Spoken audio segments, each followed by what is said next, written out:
कॉस्टाव कई बार देश के लिए मर मिटने को तैयार हमारे सोल्जर्स और ऑफिसर्स अपना काम ऑनेस्टली नहीं कर पाते।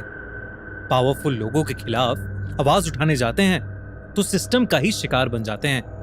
लेकिन रिसेंटली मैंने Z5 पर नवाजुद्दीन सिद्दीकी की कॉस्टाव मूवी देखी और तब मुझे एक ऐसे जाबाज कस्टम ऑफिसर कॉस्टाव फर्नांडिस के बारे में पता चला जिसने पावरफुल लोगों के अगेंस्ट जाकर, सिस्टम के अगेंस्ट जाकर एक ऐसा काम किया जिसे शायद ही कोई आम इंसान अंजाम दे पाता।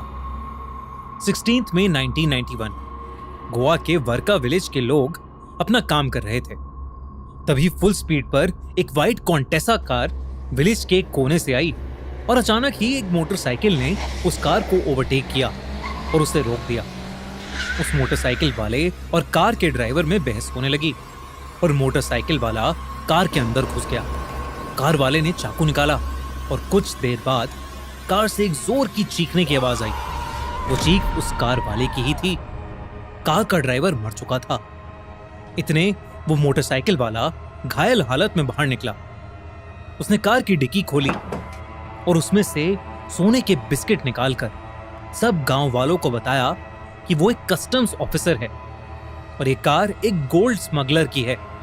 लेकिन आसपास खड़े लोगों में से किसी ने उस घायल कस्टम्स ऑफिसर की मदद नहीं की।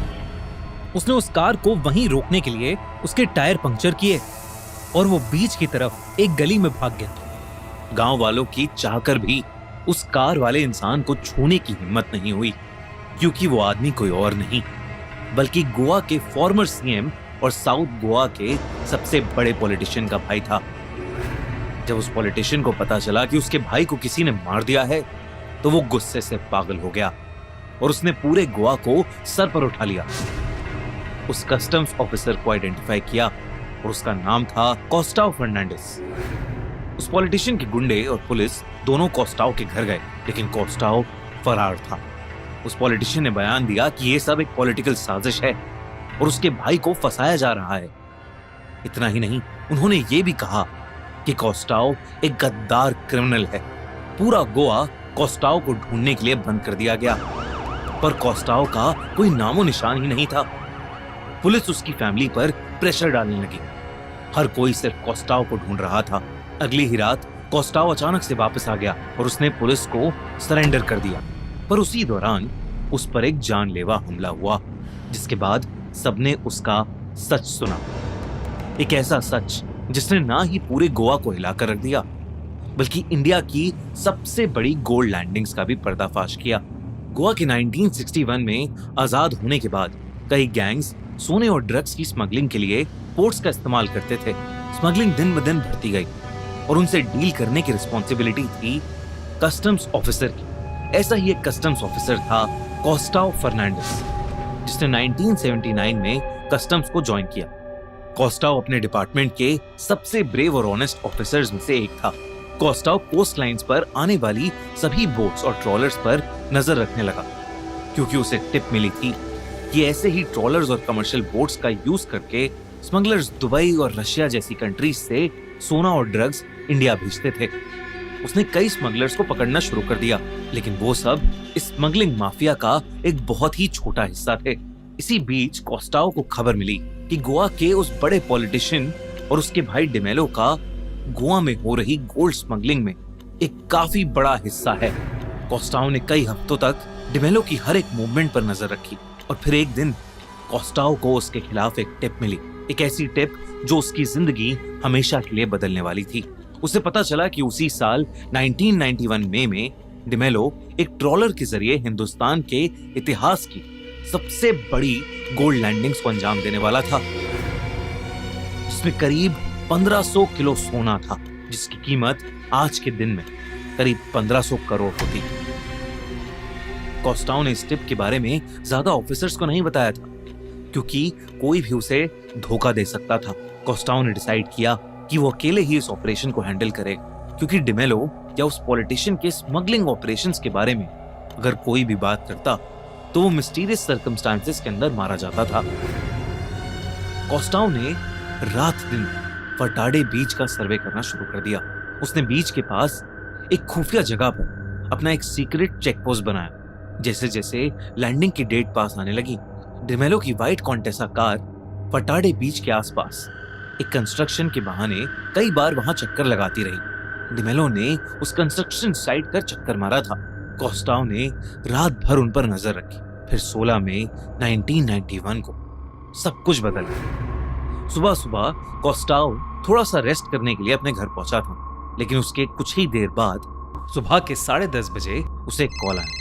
इस कॉल से उसे पता चला कि कार्मोना बीच के आसपास डिमेलो कुछ एक्टिविटी कर रहा है। कोस्टाओ तुरंत अपनी बाइक पर वहां पहुंचा और उसने देखा कि डिमेलो का भाई बीच के पास ही बार में बैठा हर चीज पर निगरानी रख रहा था। इतना ही नहीं, वो व्हाइट कॉन्टेसा कार और उनके साथी की एक सफेद मारुति कार बीच के पास ही पार्क थी। कोस्टाओ तुरंत अपनी बाइक के साथ एक कोने में छुप गया। उसने देखा कि कुछ लोग बैटरी जैसे भारी बॉक्सेस ट्रॉलर से निकालकर उसी व्हाइट कॉन्टेसा में भर रहे हैं, और वो भी डिमेलो की देखरेख में। सारे बैटरी बॉक्सेस कॉन्टेसा में भरकर डिमेलो उसमें बैठा और वर्का विलेज की तरफ निकल गया। कोस्टाओ बिना रुके उस कॉन्टेसा का पीछा करता रहा। उस व्हाइट कॉन्टेसा ने कोस्टाओ से बचने की कोशिश की, लेकिन वर्का विलेज से निकलने से पहले ही कोस्टाओ ने उसको ओवरटेक किया और उस व्हाइट कॉन्टेसा कार को रोक दिया। लेकिन डिमेलो ने उसकी बाइक को सड़क पर कोस्टाओ के साथ रगड़ दिया, जिसकी वजह से कोस्टाओ घायल हो गया। लेकिन घायल हालत में भी कोस्टाओ गाड़ी की खिड़की से अंदर घुस गया और डिमेलो को पकड़कर उसे सरेंडर करने को कहा। डिमेलो ने जवाब में एक बहुत बड़ा चाकू निकाल लिया और वो कोस्टाओ पर अटैक करने लगा। कोस्टाओ ने अपने बचाव में उसका हाथ पकड़ा और उस चाकू को छीनने की कोशिश की, लेकिन इसी बीच वो चाकू डिमेलो को लग गया और डिमेलो की जान चली गई। कोस्टाओ ने अपने सेल्फ डिफेंस में एक क्रिमिनल को मार दिया था। कोस्टाओ कार से बाहर निकला और गाड़ी की डिक्की से उन बैटरी बॉक्सेस से सोना निकालते हुए उसने आसपास के लोगों से मदद मांगी। लेकिन जब उसने देखा कि कोई उसकी मदद नहीं कर रहा है, तो वो अपनी सेफ्टी के लिए वहां से फरार हो गया और उसने सरेंडर करने से पहले पूरा दिन और रात गोवा के एक वीराने जंगल में बिताया। कोस्टाओ के सीनियर दयाशंकर और बाकी काफी सारे कस्टम ऑफिशियल्स को कोस्टाओ पर विश्वास था, क्योंकि कोस्टाओ के बयान के साथ 3 वर्का विलेज के विटनेस के बयान भी सामने आए, जिनके अकॉर्डिंग डिमेलो की मौत के बाद उसका पॉलिटिशियन भाई वर्का पहुंचा और उसने अपने साथियों के साथ सोने को ठिकाने लगाया। लेकिन उस पॉलिटिशियन के प्रेशर के नीचे काम करती हुई सीबीआई और पुलिस का कुछ और ही मानना था। उनके हिसाब से कुछ विटनेसेस ने बयान दिया है कि डिमेलो की मौत के बाद उसके सारे भाई वहां आए थे, लेकिन कार में ना ही उन्हें कोई सोना मिला और ना ही कोस्टाओ ने डिक्की से सोना निकालते हुए किसी से मदद मांगी थी। उस पॉलिटिशियन ने कहा कि उनके परिवार में से कोई भी स्मगलिंग का हिस्सा नहीं था और कोस्टाओ ने डिमेलो से बदला लेने के लिए उसे मारा था।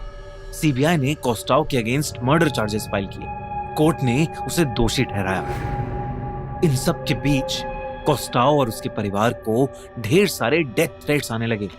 उन पर कई जानलेवा हमले भी हुए, पर कोस्टाओ ने लड़ना नहीं छोड़ा। लेकिन कुछ महीनों में स्मगलिंग में इन्वॉल्व सारी व्हीकल्स को पुलिस ने ढूंढ लिया, जो लुइस बार के ओनर के बयान के साथ कोस्टाओ की थ्योरी से मैच कर रहा था। 1994 में कोर्ट ने कोस्टाओ के अगेंस्ट सारे चार्जेस ड्रॉप किए, लेकिन इसके बाद भी कोस्टाओ को मौत की धमकियां आना बंद नहीं हुई और इसीलिए वो अपने परिवार के साथ गोवा से शिफ्ट हो गया। 1996 में कोस्टाओ को अपनी ब्रेवरी के लिए प्रेसिडेंट्स मेडल मिला, लेकिन उस दिन के बाद से कोस्टाओ ने अपनी फैमिली के लिए हमेशा एक लो प्रोफाइल मेंटेन किया। कोस्टाओ आज भी गोवा जाते हैं तो लोग उन्हें उनकी बहादुरी के लिए पहचानते हैं। कोस्टाओ और उनकी बहादुरी की कहानी पूरे